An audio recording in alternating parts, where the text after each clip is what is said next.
Vamos a continuar con esta serie, Cartas de un Padre. Es el tema número 3 de esta serie. El tema de hoy se titula Espíritu y Vida. Todos los libros, hermanos, en general, tienen algo que enseñarnos. ¿Okay? Hay libros que no vale la pena leer. La literatura que emplean esos libros pues no tiene mucho de edificante.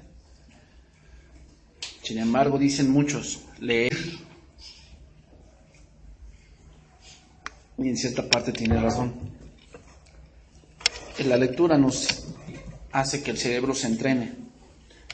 Y empezamos a imaginar mejor, razonamos de una mejor manera. El cerebro, al ser entrenado, pues, lógicamente tiene un empeño más rápido de pensar y de razonar. Sin embargo, la literatura general solamente puede dar eso, conocimiento o vida, en el sentido vida de imaginar cosas, pero no le puede dar vida. Eso solamente la Biblia. ¿Ok? Y mencióname el comentario que tú quieras, del apóstol que tú quieras. Eso no es espíritu y vida. Lo único que es espíritu y vida es la palabra de Jesús. Por eso, hermano, es importante conocer de Jesús. ¿Por qué? Porque la palabra de Jesús es espíritu y es vida. Si tú estás conociendo otra cosa, o sea, mucha gente se enfoca en, vamos a conocer los ángeles. Y estudian angeología, ¿no? Y que el ángel Moroni, y el no sé quién, y el ángel no sé qué, ¿ok? Pero eso no da vida a su espíritu. Cuando el pecado entra en la vida del hombre, y me refiero a cualquier cosa, o sea, cuando el pecado entra en un matrimonio, ya sea por ya sea por la falta de confianza, algo empieza a morir. Se empieza a morir la confianza, se empieza a morir el amor, se empieza a morir el cariño, se empieza a morir la dedicación del hombre hacia la mujer o al revés. Se empieza a morir esas cosas. Y queremos, dicen, reavivar la llama con cosas del mundo.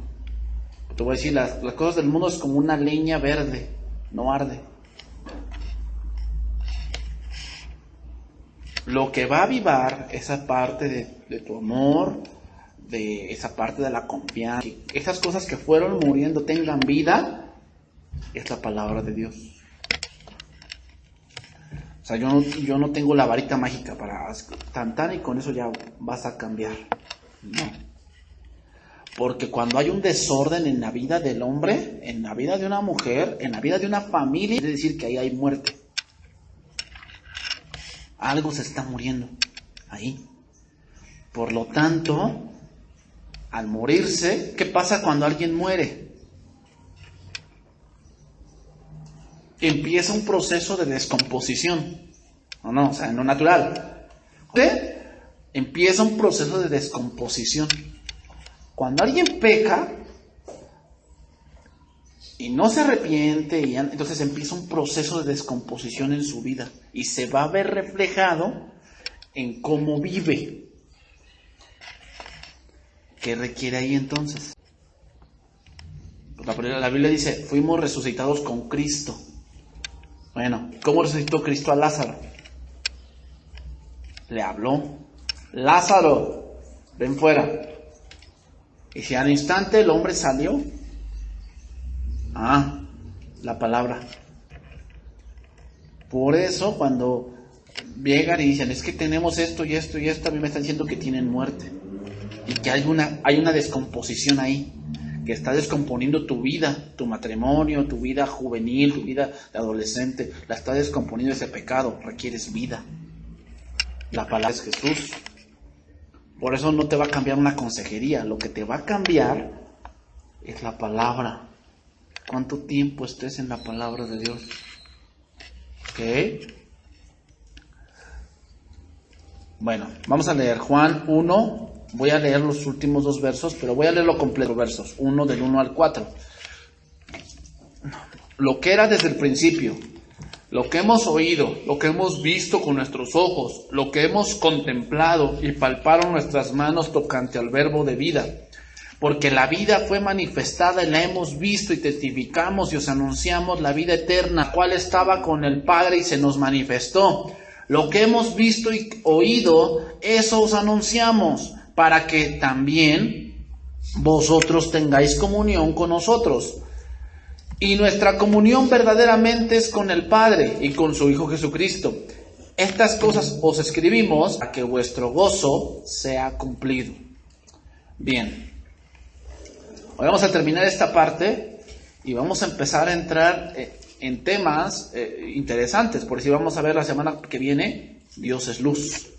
Bueno, vamos a estudiar un poco de eso. Pero hoy vamos a ver en esta parte consecuencias de creer. Hay una consecuencia muy interesante aquí. Al ya saber que Cristo se encarnó y creemos el Evangelio y la vida vino a nosotros, va a pasar algo en nosotros y es querer comunión con la iglesia. Eso va a pasar. ¿Ok?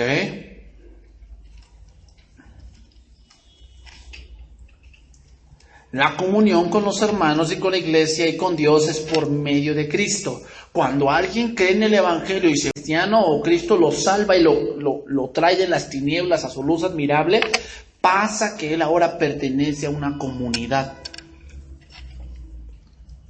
La comunidad cristiana. ¿Ok? Y al estar en esa comunidad compartimos cosas.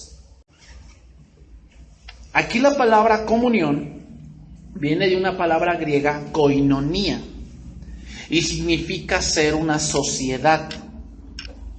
¿Qué es una sociedad? Bueno, es un conjunto de personas que comparten cultura, comparten pensamiento, comparten, en este caso, algo económico, cosas así. En el caso de la iglesia, ¿qué compartimos? La misma fe. Dice la palabra, una fe, un mismo espíritu y un solo bautismo. O sea, al bautismo no se refiere al bautismo del que físicamente, sino recuerda que cuando crees, viene el bautismo del Espíritu Santo. ¿Ok? Hay una palabra más, yendo más a la raíz, la palabra koinonos. Significa ser un socio. Socio. ¿Qué quiere decir un socio? Eso se emplea mucho en las empresas. Socio es aquel que puso una parte del capital y es socio. O sea que parte de las ganancias de la empresa él puede tomar esa parte que le corresponde 5, 10, 15%. Es un socio, es un compañero, también significa eso, o sea, en la iglesia somos compañeros, esa es la comunión. Hay otra palabra griega, es koinos, y significa común. Tenemos cosas en común. ¿Cuáles? Pues no hablando cosas finales, o sea, de que a él le gusta el negro, a mí también. A él le gusta la misma banda de rock que a mí. No estamos refiriéndonos a eso. Estamos refiriéndonos a que tenemos cosas en común como el mismo Salvador, como creemos las mismas doctrinas fundamentales. Podemos tener discrepancia en doctrinas secundarias.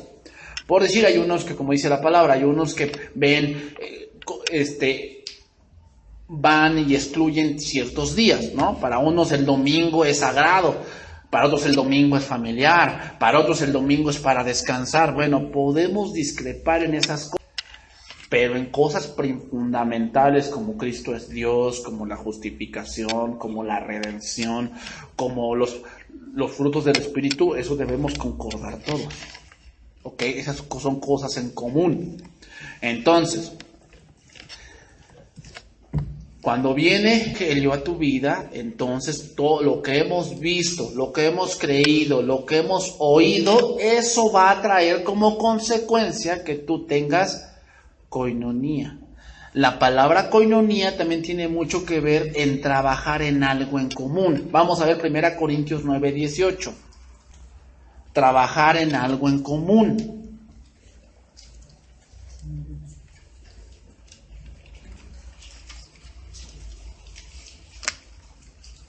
Primera Corintios 9:18.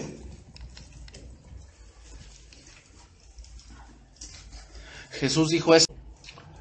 Dijo, sacó un demonio Jesús. Y entonces los fariseos le dijeron, echa los demonios por Belcebú. Y él dijo, a ver, ¿cómo Satanás se va a dividir? Porque un reino dividido no puede permanecer. O sea, si hay algo que mata un país es una guerra civil. Guerras civiles que se pelean entre ellos mismos. Es una guerra civil. O sea, si hay algo que mata un país es eso. Civil, ¿por qué? Porque empiezan a escasear los alimentos, se empiezan a matar entre ellos mismos, la misma población del país empieza a disminuir. Y muchas otras cosas, ¿no? Entonces, una iglesia que está dividida, ¿qué? No puede permanecer. O sea, tú piensas que Dios ve casa de oración, pentecostales, sabatistas, adventistas, todo eso, no. O sea, esas cosas de los apellidos de los cristianos, eso de que yo soy cristiano bautista, que creo en los 7 bautismos, y yo soy pentecostal porque yo creo que todos deben hablar en lenguas. Ah, bueno, pero son doctrinas secundarias. ¿Y eso quién lo puso? El hombre. Eso de las denominaciones es del hombre. Casa de oración no tiene denominación.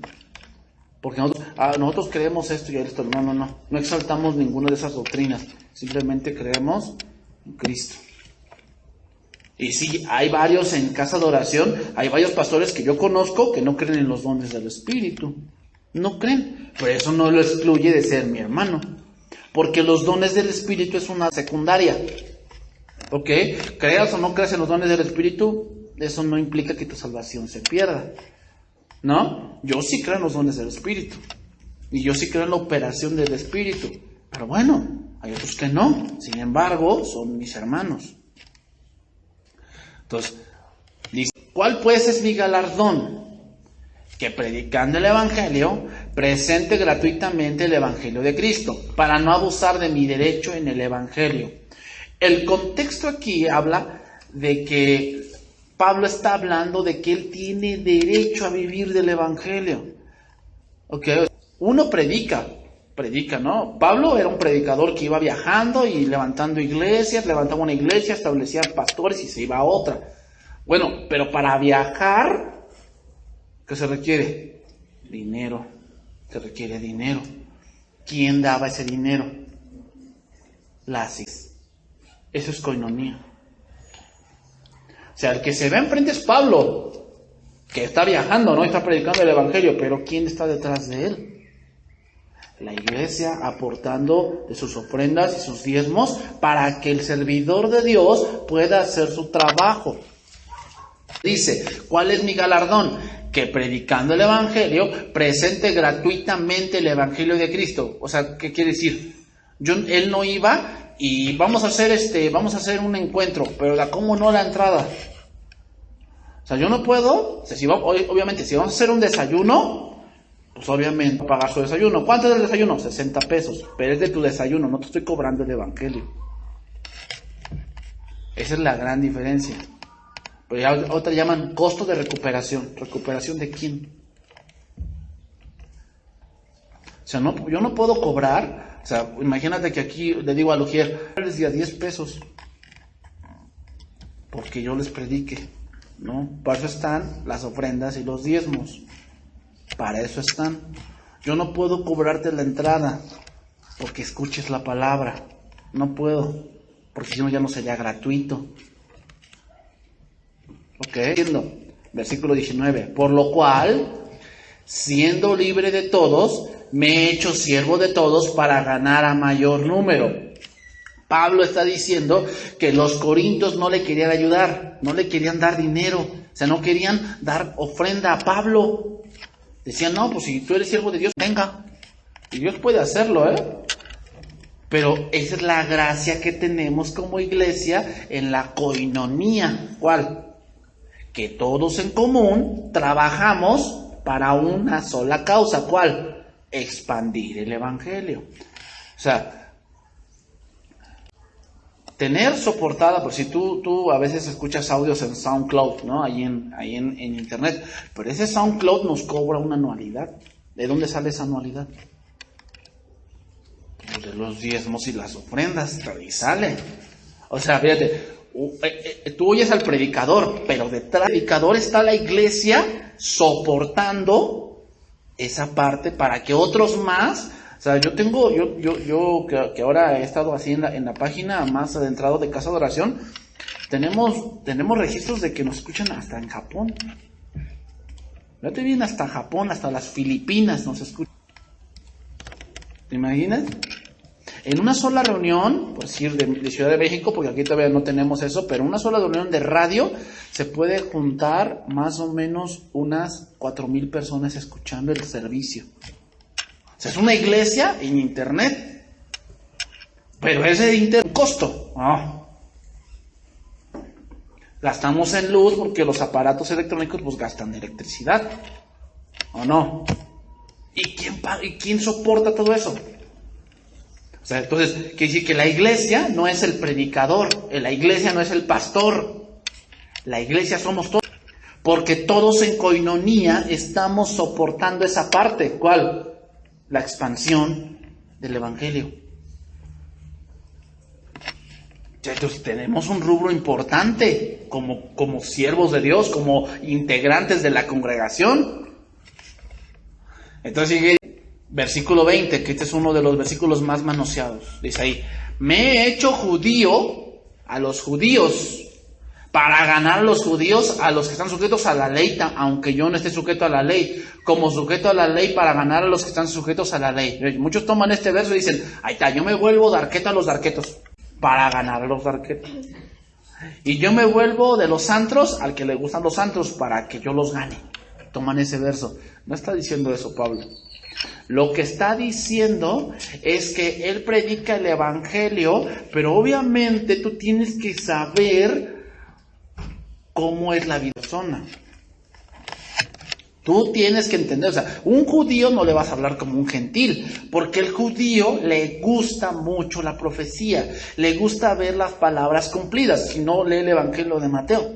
El Evangelio de Mateo dice: el nacimiento de Jesús fue así. Estando desposada su madre con José, se halló que había concebido del Espíritu Santo, y entonces él quiso ocultarlo. Y entonces dice, entonces se fueron a Belén, como dice la Escritura: de ti, Belén, que eres la más pequeña, de ti me saldrá un libertador que pastoree. Entonces ahí está Mateo diciendo: digo esto porque la Escritura dice. Eso le gustaba al judío. Sin embargo, tú lee el Evangelio por si es de Marcos. No es así. ¿Por qué? Porque el Evangelio de Marcos es para gente gentil. Entonces, eso significa, quiere decir que me he hecho judío a los judíos, significa a los judíos les hablo de el Evangelio. Les hablo así, les hablo que, pues les gusta mucho que yo les compruebe con la Escritura, así les hablo. Pero lo dice, a los que están sin ley, significa a los gentiles, como si yo estuviera sin ley. ¿Qué quiere decir? ¿Libertino? No, les hablaba el Evangelio. Dice la palabra en 1 Corintios, que los judíos buscan milagros y los griegos sabiduría, mas Cristo, sabiduría de Dios y poder de Dios. O sea, quiere decir que Pablo, en esa sabiduría, les hablaba de tal manera que entendieran el Evangelio. Pero no quiere decir que se hace igual que ellos. O sea, ese güey estaba fumando marihuana, me pongo a fumar marihuana con él, ¿para después predicarle? No se está refiriendo a eso. No se está refiriendo a eso. Dice ahí, versículo 22, me he hecho débil a los... Aquí débil significa gente que tiene dudas.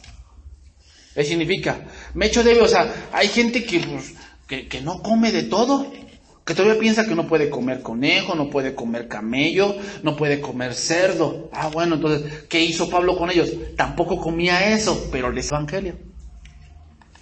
Eso quiere decir. Porque muchas veces lo que hacemos es esto. Llegas a la casa de tu abuelita y ves que tu abuelita pues es bien católica, de hueso colorado, ¿no? Y lo primero que dices, no, te vas a ir al infierno, eres un idólatra. Porque todos esos tus idolitos no sirven. Hay que tirarlos, ¿eh? Entonces la abuelita dice, no me vienes a agredir. Y yo no me meto contigo. Cada quien su religión, te va a decir, cada quien su religión. Pero tú actuaste mal. ¿Por qué? Porque no debe ser así la manera en que vas a transmitir el evangelio agresivamente, ¿no? ¿Tienes sus ídolos? No te metas con eso. Entonces ya empiezas a entrar por otro lado, que el Señor te empiece a dar sabiduría para decirle, oye abuelita, ¿tú sabes que Jesús no está muerto? Ah, ¿cómo, mijito? ¿Cómo que no está muerto? Yo sé, pues ahí está crucificado ahí. No, mira, Jesús, dice la Biblia que Jesús vive. O sea, no te metes con sus imágenes, te metes con su vida. Te haces débil a los débiles, te haces judío a los judíos, te haces griego a los griegos. Eso quiere decir, tienes que tener esa sabiduría para pasar el evangelio. Porque si luego los agredes, pues te van a decir, ¿sabes qué? A mí no me hables. ¿Por qué? Pues porque luego dices que yo que me voy a ir al infierno y todas esas cosas. ¿Ok? Y esto hago por causa del evangelio, para hacerme copartícipe de él. Fíjate bien. ¿No sabéis que los que corren en el estadio, todos a la verdad, pero uno solo se lleva el premio? Corred de tal manera que lo obtengáis. Cuando un atleta, ahora que se vienen los Juegos Olímpicos, un atleta, ¿de qué se encarga? De entrenar para llegar a la competencia. Pero ¿qué implica llegar a la competencia? Alguien tuvo que ver el hotel donde se hospeda. Alguien tuvo que ver el lugar donde va a entrenar antes de la competencia, donde se va el gimnasio, donde va a ir a correr, si es de atletismo. Alguien tiene que ver sus comidas. Alguien tiene que ver, ¿cómo se llama? Un lugar así donde no haya mucho. Los viajes de avión, los viajes en autobús, eso no lo ve el atleta, eso lo ve otra gente. Koinonía. O sea, detrás tú ves al atleta que va a correr, pero detrás de ese atleta hay mucha gente que está haciendo trabajo para que ese atleta llegue ahí. Es lo mismo. O sea, tú dices, no, el tal pastor ha estado en fulana parte. Bueno, sí, qué bueno. Pero ¿quién paga esos viajes? Él también tiene que comer. Ahí está la iglesia en koinonía.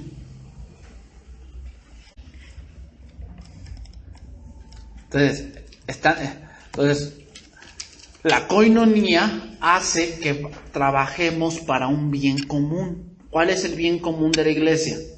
Expandir el evangelio. Por tanto, vayan y prediquen el evangelio. ¿Qué se refiere Cristo? A cosas mayores harán. ¿A qué se refiere? ¿A milagros? No se refiere a eso. Porque obviamente nosotros traigan una tacita de pozole y pues a ver, vamos a darle a comer a todos. No se refiere a eso. Sino que en un punto dado nosotros predicaríamos a más gente que la que Jesús predicó. Y como en la radio, 4,000 gentes. Imagínate, en una reunión, más aparte de las que están en la iglesia, cosas mayores, pero tenemos esa parte de utilizar esas cosas. Mira, vamos a ver otro verso, 1 Corintios 2.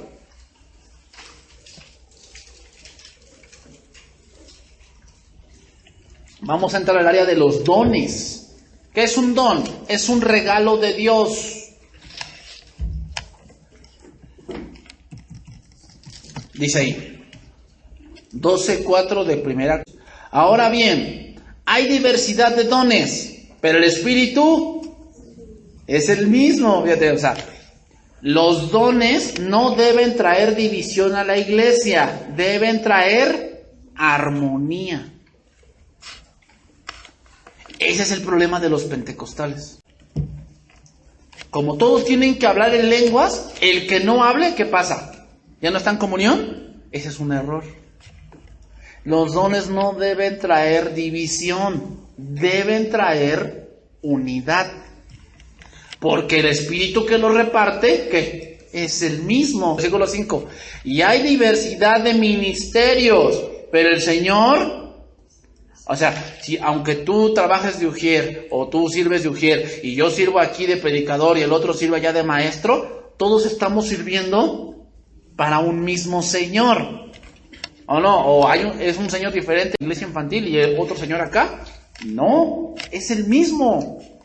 Versículo 6. Y hay diversidad de operaciones, pero Dios, que hace todas las cosas, es el mismo. Pero a cada uno le es dada la manifestación del Espíritu para provecho. Porque es dada por el Espíritu palabra de sabiduría, a otro palabra de ciencia, según el mismo Espíritu, a otro fe, por el mismo Espíritu. Quiero que veas esa frase, por el mismo Espíritu, koinonía. A otro dones de sanidad, por el mismo Espíritu. A otro el hacer milagros, a otro profecía, a otro discernimiento de espíritus, diversos géneros de lenguas, a otra interpretación de lenguas. Pero todas las cosas las hace uno. ¿Ah? O sea, aunque hay diversidad de dones, y ojo, los dones que están aquí no son todos los que hay. No son todos. Pablo menciona esos porque con los que más Corinto tenía problemas. Y es triste porque hoy la iglesia sigue teniendo problemas con esos dones, principalmente con el don de lenguas. Tiene muchos problemas. No entienden que el que hace todas las cosas, ¿qué? Es uno.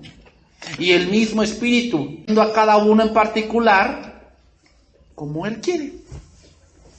O sea, todos como hijos de Dios tenemos un don. ¿Cómo puedo saber? Bueno, por dos maneras. Una, pregúntale a Dios qué don tienes. Pero de que tienes un don, tienes un don. Número dos, para saber qué don tienes, sirve. Y en ese servicio te vas a ir dando cuenta qué don tienes. Y cuando descubras qué don tienes, ¿qué hay que hacer con él? Pulirlo. Si tú tienes el don de enseñanza, ¿qué debes hacer? Estudiar, te van a poner. Hay que estudiar. Tienes que pulir ese don. Pulirlo para que después puedas utilizarlo.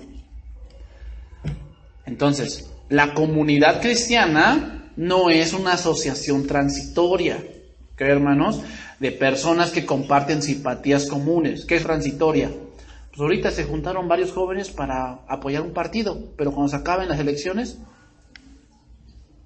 se desunen y ya, cada quien por su lado. La iglesia no es eso. La iglesia tampoco es una academia en la que se descubre un consenso intelectual. No es eso. La iglesia más bien no es una organización, es un organismo. La iglesia no es una organización, es un organismo. ¿Por qué? Porque tiene vida. ¿Qué es tu cuerpo? ¿Una organización o un organismo? Un organismo, porque tu cuerpo tiene vida. ¿Y por qué tiene vida la iglesia? Por la palabra de Dios. Vamos a ver lo que enseñó Cristo, Juan 14:15, con respecto a esto. 14:15.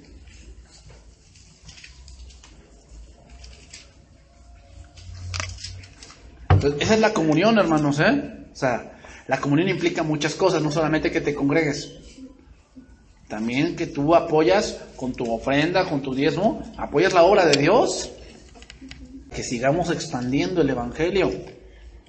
¿Cómo apoyas? Con tus oraciones. Que ores por los que predican, ores por los misioneros, ores por tus autoridades. Esa es la koinonía. Que tienes ese sentir por la iglesia, que oras por la iglesia, oras por los hermanos que tal vez no ves dices, no vi a tal hermano, voy a orar por él, a lo mejor tiene un problema, ¿no? A lo mejor no sabes, pero oras por él, tienes ese sentir en esa koinonía, en esa comunión, oras por esos hermanos. Esa es la comunión de la iglesia. Juan 14:15. Vamos a ver algunas cosas que con la comunión. 14:15 dice ahí, si me amáis, guardad mis mandamientos. Dice, lenguaje actual de ese verso. Ustedes demostrarán que me aman si cumplen mis mandamientos. Una de las cosas que la iglesia va a hacer cuando está en ella es obedecer. La obediencia es el fruto del amor. Si el amor no se puede observar, el amor no existe. El amor no solamente son palabras, hermanos, es acción. ¿Ok? Tú a lo mejor a tu esposo no le puedes decir que lo quieres o que lo amas. Tú no se lo puedes decir. Pero le puedes decir eso porque tú como esposa lo atiendes. Que le planchas su camisa, que le tienes su comida calientita, preparada. Aunque tú no le digas que lo quieres, en esas acciones se lo estás demostrando. Y al revés, el hombre, ¿cómo le demuestra a la mujer que la ama? Cuando la sustenta, cuando la cuida, cuando ve por ella en los momentos que ella está enferma. Ahí demuestra que la ama, aunque no se lo diga. O sea, tú nunca vas a encontrar un versículo en el que Jesús les diga: multitud, los amo con todo mi corazón. No vas a encontrar un versículo así. Sin embargo, ¿qué pasa? Jesús nos amó hasta el fin. ¿Cómo? Obediencia. Obediencia. ¿Cómo demuestras que amas a tus padres? Cuando obedeces. Pero no, yo amo mucho a mi mamá. Amo mucho a tu mamá, sí. ¿Y por qué la desobedeces? Bueno, es que nadie es perfecto. No, sí, nadie es perfecto. Pero tú dices que amas mucho a tu mamá y buscas el mal para ella. ¿No? Es como aquel joven que se entró en la... Mamita, sácame, tú sabes que yo te quiero mucho. Pues si la quisieras, obedecerías. Pero tú no quieres a tu mamá. ¿Por qué? Porque haces lo contrario a lo que ella desea que tú seas. ¿O no? Entonces, un amor que no se puede observar, no existe. En esto conoceréis que son mis discípulos. Si me amáis, ¿qué? Quiere decir, guardar mis mandamientos significa obedecer. Si tú estás en comunión con Cristo, ¿cómo se ve? ¿En qué haces lo que quieres? No. ¿En qué pasa? En que obedeces. ¿Cómo se ve que una familia está en comunión? Cuando en esa obediencia cuidan el uno del otro. Pero muchas veces el papá y la mamá pues fingen que están juntos, pero caminan así. Por eso es el yugo desigual, hermanos. El yugo desigual, eso rompe este primer verso. Porque uno ama a Dios y obedece, y el otro... Entonces, ¿puede haber comunión entre ellos? No, pero se aman mucho. Pero si me amáis, guardad mis mandamientos. Tan fácil se ve, ¿va? La comunión. Ahí se ve. Versículo 16. Y yo rogaré al Padre, y os dará otro consolador para que esté con vosotros para siempre. Otra cosa que tenemos en común es que el Espíritu Santo. El Espíritu de verdad que nos guía a toda verdad. Alguien que no tiene el Espíritu de Dios morando en su corazón estará por un tiempo, pero siempre se sentirá fuera de lugar. ¿Por qué no vas a la iglesia? Que como que no me gusta ir. Que tú lo ves que en la iglesia está así bien agüitado, bien amargado. Está bien amargado así, con los brazos cruzados. Como que, no debería estar aquí. Pero ves sus fotos en Facebook, que está ahí en Mix, o está ahí no sé en dónde. No, está bien alegre. Está bien alegre, ¿no? Y ojo, no estoy diciendo que no puedas ir, no sé, a una celebración o unos 15 años, no estoy diciendo eso. Pero Cristo dijo que donde esté tu tesoro, ahí estará tu corazón. Que si es Cristo, te sientes gozoso de venir a hacer la comunión con Cristo. Si no es Cristo, se ve. Se ve. No, pero estoy contento, pues díselo a tu cara. Porque estás bien amargado, ¿no? O sea, todos los creyentes tienen comunión de Cristo porque es guiado por el Espíritu Santo. ¿Ok? Versículo 17. El Espíritu de verdad, al cual el mundo no puede recibir porque no le ve ni le conoce, pero vosotros le conocéis porque mora con vosotros y estará en vosotros. Aquí hay otra cosa por la cual tenemos comunión, la verdad. Jesús dijo, yo soy el camino y la verdad y la vida, y nadie viene al Padre si no es por mí, Juan 14:6. Entonces, la verdad no es un pensamiento que tenemos. ¿Cuál es tu verdad? No, pues mi verdad es esta, y yo tengo la mía, y tú tienes... No, esa no es la verdad a la que nos referimos. Nos referimos a la verdad de una persona, Cristo. Eso es lo que nos hace tener comunión, la verdad. Es decir, como tenemos el Espíritu de Dios, ¿qué nos revela como cuerpo de Cristo? La verdad. La verdad es ¿quién? Cristo. Vamos a ponerlo así. Cuando tú tienes tu cuerpo humano. Cuando tú comes algo, cuando tú desayunas, comes, tomas tu cena, ¿para dónde va ese alimento?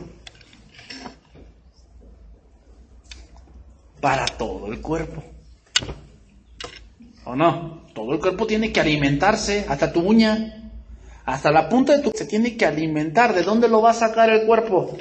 Pues del alimento que consumes.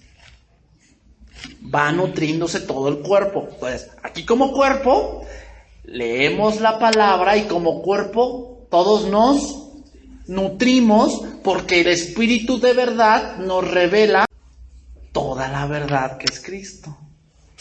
Y en esa verdad revelada, tu espíritu se nutre y se rejuvenece.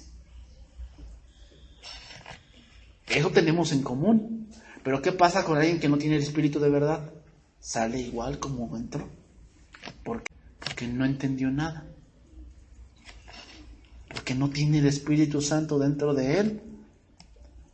Versículo 18 y 19. No os dejaré huérfanos, vendré a vosotros.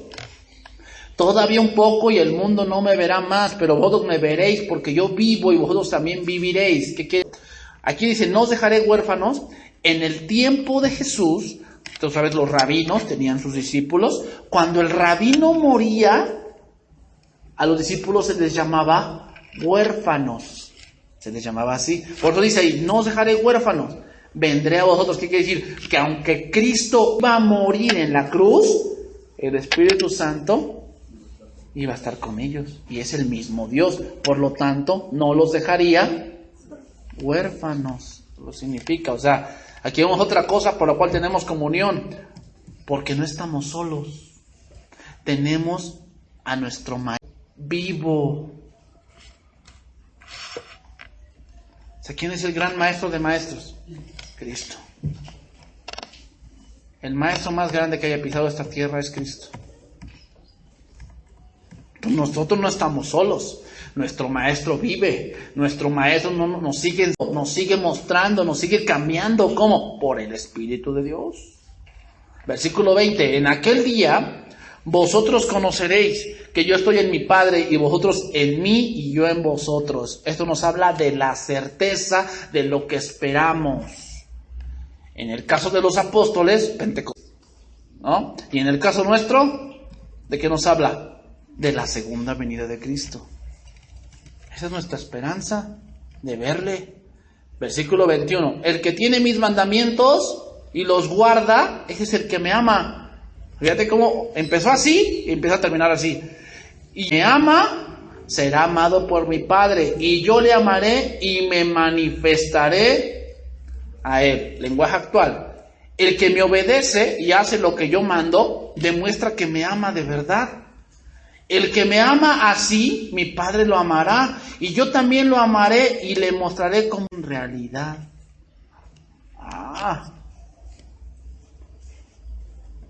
La iglesia está en la tierra para hacer la voluntad de Cristo, no la que diga ella. Entonces, ¿qué rumbo debe llevar la iglesia? No la que el pastor quiera, es la que Cristo quiere. Una iglesia que no está guardando la palabra es aquella iglesia que no ama a Jesús. Porque el que me ama, mi palabra guardará. ¿Amas al Señor? Una parte de tu comunión es que guardes la palabra. Guárdala. hazla viva en tu vida. Te voy a leer unos versos aquí, anótalo. Éxodo 19:1. El contexto aquí habla de Éxodo 19:1, es que los israelitas llegaron al desierto, al monte del Sinaí. Y dice, les dijo allí, vosotros, les dice ahí Dios, veis lo que hice con los egipcios y cómo os tomé sobre las alas de águila y os he traído. Ahora pues, si diereis oído a mi voz, fíjate bien, si diereis oído a mi voz y guardareis mi pacto, vosotros seréis mi especial tesoro. La mayoría de las promesas de Dios son condicionales. ¿Ok? O sea, aquí dice, ustedes van a ser mi especial tesoro. ¿Sí qué?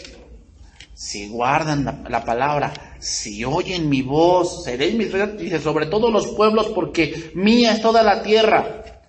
Y vosotros me seréis un reino de sacerdotes, gente santa. Estas son las palabras que dirás a los hijos de Israel.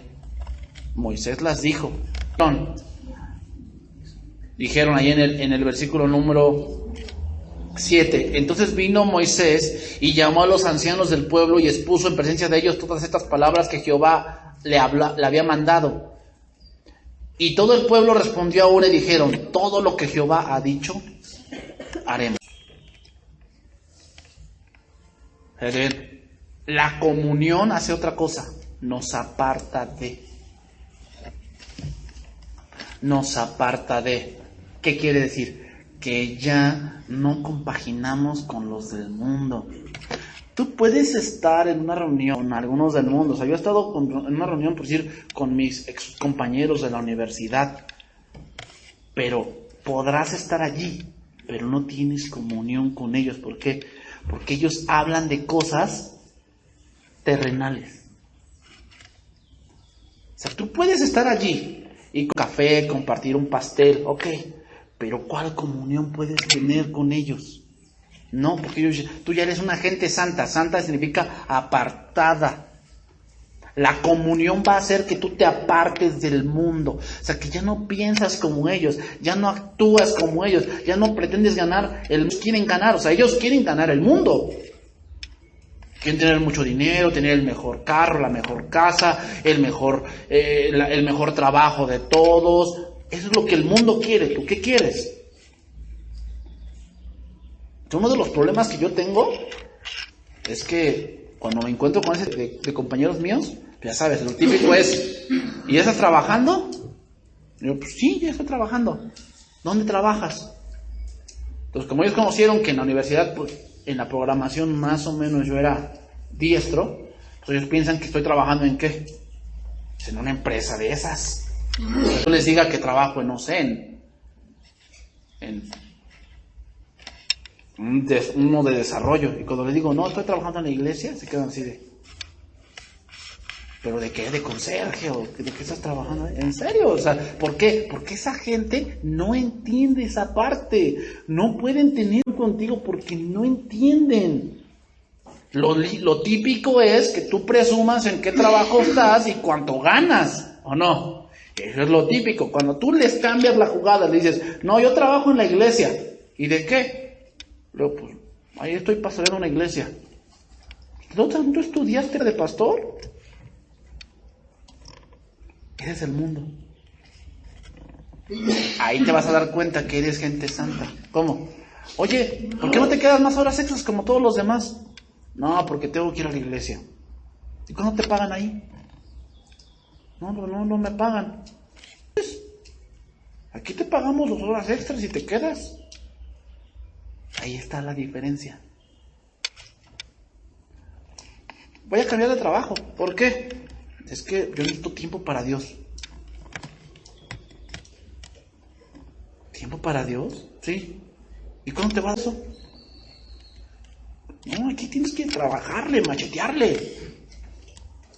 Es un trabajo, tienes hora de entrada y no tienes hora de salida. Tienes el mundo. Pero tú ya tienes prioridades. Porque eres una gente santa. Mira, Tú dices, no, este es del Antiguo Testamento. Primera de Pedro 2:9 dice: mas vosotros sois linaje escogido, real sacerdocio, nación santa, pueblo adquirido por Dios. Fíjate, ya somos todo eso.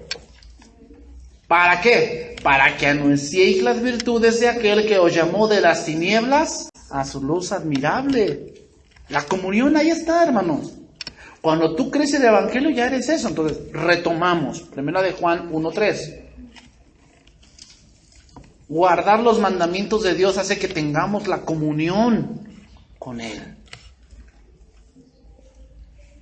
Entonces, retomamos. Lo que hemos oído, visto y oído, eso os anunciamos, para que también vosotros tengáis comunión con nosotros. ¿Qué quiere decir? Esa parte implica creer, implica guardar, implica obedecer, implica que tenemos el mismo espíritu, implica que pertenecemos al mismo cuerpo, implica que tenemos una cabeza que es Cristo, la cual dirige todo el cuerpo. Eso implica que tengamos comunión como ellos las tienen. Dice, y nuestra comunión verdaderamente es con el Padre. Aquí la palabra verdaderamente significa algo que es causal.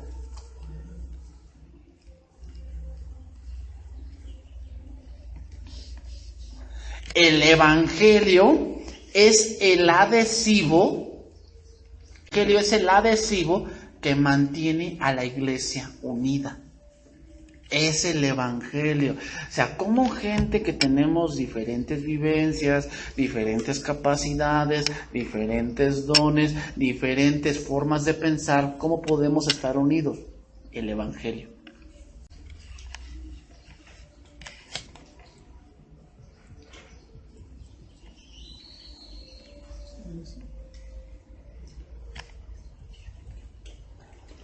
Entonces, nuestra comunión verdaderamente es con el Padre y con su Hijo Jesucristo. La cosa tiene dos razones. Número uno, reconocer que Cristo es Dios mismo. Eso significa con el Padre. Lo que significa es que verdaderamente vamos a reconocer que Cristo es Dios. Recuerda el contexto histórico, gnosticismo. ¿Qué es el gnosticismo? Que la materia era mala, por lo tanto, Cristo al encarnarse es Dios. Por eso dice, verdaderamente es con el Padre. Significa, reconocemos que Cristo es la misma imagen de Dios. Aquel que dice que Cristo no es Dios, no puede tener comunión con nosotros. No puede. Sí, testigos de Jehová llegan y te dicen, no, mira, te sacan versículos de Salmos, de Job, te sacan versículos de Juan, pero no pueden tener comunión contigo. ¿Por qué? Porque sencillamente ellos no creen que Jesús es Dios. No pueden tener comunión contigo, aunque hablen la palabra. Porque nuestra comunión verdaderamente es con el Padre. Significa que Cristo es Dios. Número dos, y con su Hijo significa que reconocemos que efectivamente Cristo vino en carne. Porque hoy muchos ya andan diciendo que Cristo no existió,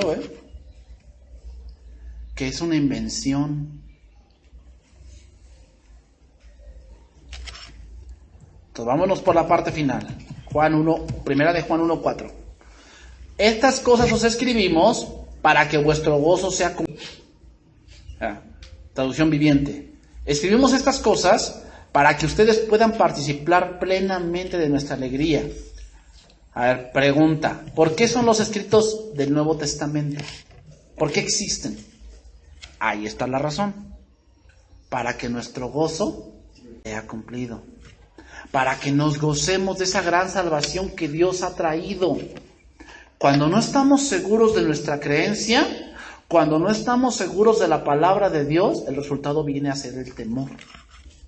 Que si tú no estás seguro de lo que estás creyendo, del por qué estás viniendo, del por qué, empiezas a tener miedo. Te voy a contar un relato. ¿Te acuerdas de la tempestad? Sí, dice ahí en Mateo 8. He aquí se levantó en el mar una tempestad tan grande que las olas cubrían la barca. pero Jesús dormía. Pregunta, a ver, si tú estás en una barca, en un barco, y sabes que Jesús está en el barco, el Señor Todopoderoso, el que puso límite al mar, el que hizo las expansiones, ¿tú piensas que no estás seguro? Claro que sí. Yo digo, oye, está Jesús conmigo, si me muero yo, se muere Él conmigo. Pero no, porque si estoy bajo la sombra de sus alas, pero vete, cuando no crees, empieza a venir temor. Entonces dice, y vinieron sus discípulos y le despertaron, Señor, sálvanos, que perecemos. O sea, no creían en Él aún. ¿Por qué? Porque seguían pensando que Él era un simple hombre. Y como no creían, ¿qué pasa? Tenían poca fe. Les dijo, ¿por qué teméis, hombres de poca fe? Y es el Señor, ¿por qué teméis? O sea, ¿por qué teme el cristiano? Porque no cree. Si tú no crees lo que escuchas en la palabra de Dios, tienes temor. Porque no crees. Entonces, levantándose, reprendió a los vientos y al mar, y se hizo grande bonanza. Y los hombres se maravillaron, diciendo, ¿qué hombre es este? ¿Qué hombre? No dicen, este es Dios. No dicen, ¿qué hombre es este? Que los vientos y el mar le obedecen. Cuando hay incredulidad, cuando hay temor, hasta dudamos de quién es Jesús. ¿Qué hombre es este? Ya habían visto muchos milagros, y aún así no lo podían ver. Cuando no hay comunión con Dios, cuando no estamos en el Evangelio, hermano, empezamos a dudar en quién creemos. Eso era lo que estaban haciendo los gnósticos, haciendo dudar la fe de los hermanos. Entonces ellos les entraba temor, y por cuanto había temor, abandonando el camino de Cristo. No tienen nada más. Y desconocían a Jesús y empezaban a decir que Jesús efectivamente era un simple hombre, que no era Dios. Lo desconocían por el temor. Porque los gnósticos presumían que ellos tenían un conocimiento superior a las Escrituras. Pero el camino del creyente es de gozo, hermanos. ¿Por qué? Porque su Redentor vive y tiene la esperanza en Él. Entonces, lo que hemos oído desde el principio, lo que hemos visto y oído, eso os anunciamos, para que también vosotros tengáis comunión con nosotros. Y nuestra comunión efectivamente es con el Padre y con su Hijo Jesucristo. Y estas cosas se escribieron para que nuestro gozo, eso significa para que no tengas temor. El gozo no significa que no llores. O sea, vamos a llorar. El gozo no significa que nunca estés triste. Sí, pero tienes esperanza. Ese es nuestro gozo, hermanos. No significa que nunca llores. Tenemos un canto, ¿no? El gozo del Señor, que mi fortaleza es. O sea, fíjate, cuando tú crees las verdades del Evangelio, tienes una fortaleza que nadie debe mover. Termino con este pasaje. Juan 6:60. Entonces, si tú en tu espíritu no estás vivo, ¿puedes tener comunión? No, o sea, literalmente hablando, ¿qué cosas puede compartir? Nada, ya está muerto. Lo único que queda hacer con él es enterrarlo. Pero ya no comparte nada con nosotros. Eso es lo que llora el hombre cuando alguien muere. ¿Qué llora? Esa comunión que tenía, ¿no? Que pues estaba tu papá con él, hablabas con él, te reías, llorabas, le pedías un consejo, todo ello. Esa era la comunión. Cuando él muere, eso es lo que extrañas. ¿Qué? Esa comunión. Cuando uno no es nacido de nuevo, ¿qué comunión puede tener? Ninguna.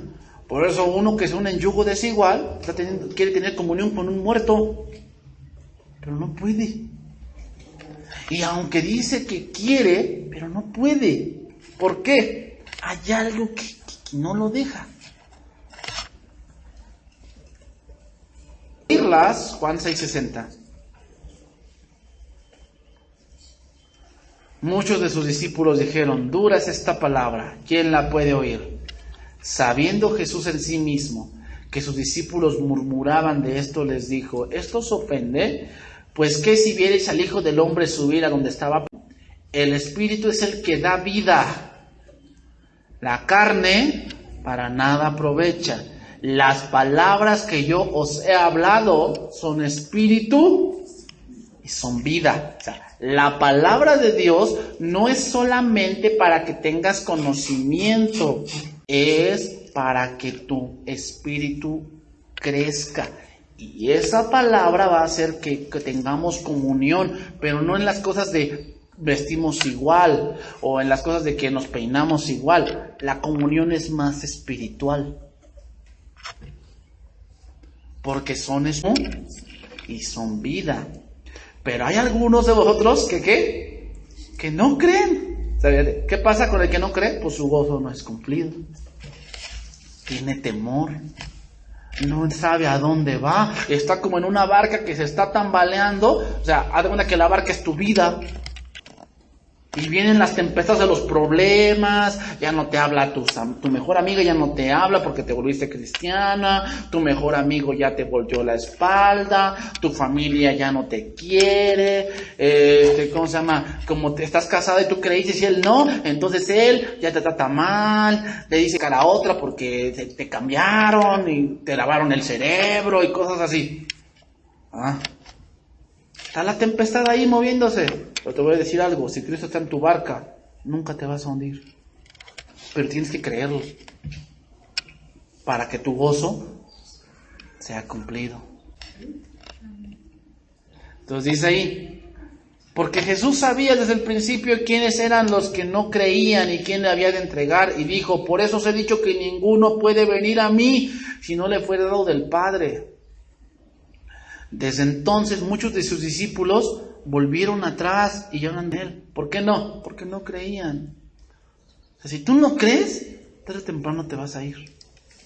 Tarde o temprano te vas a ir. ¿Por qué? Porque no crees. Dijo entonces Jesús a los 12: ¿queréis iros también vosotros? Le respondió Simón Pedro: Señor, ¿a quién iremos? Es palabras de vida eterna, y nosotros hemos creído. Y nosotros hemos creído y conocemos que tú eres el Cristo. ¿Y la comunión verdaderamente es con quién? Con el Padre y con el Hijo. Y nosotros hemos creído que tú eres el Cristo, el Hijo del Dios. Es lo mismo. Hijo del Dios viviente significa tú eres la misma imagen de Dios. Eso significa. Nuestra comunión verdaderamente es con el Padre y con el Hijo. Pero antes hay que creer. Lo que hemos visto, eso os anunciamos. O sea, a ver, cristianos, los gnósticos los engañan, pero si ustedes creen en lo que os anunciamos, la comunión está. Pero si no creemos, por eso dice la palabra, fíjate cómo lo dice: no os unáis en yugo desigual con los ídolos. O sea, puede haber gente dentro de la iglesia que se dice cristiana, pero que no cree. Es un incrédulo. Y cuando hay un yugo desigual ahí, el que sí cree se va a morir. Hay que creer, hermano. Hay que creer. Porque Dios es luz y no hay ningunas tinieblas en él. O sea, Dios no miente. Dios no miente. Debemos creerle a Dios porque Él es verdadero. Él no miente. Él jamás nos dirá algo que sea. Jamás. Vamos a orar, hermanos.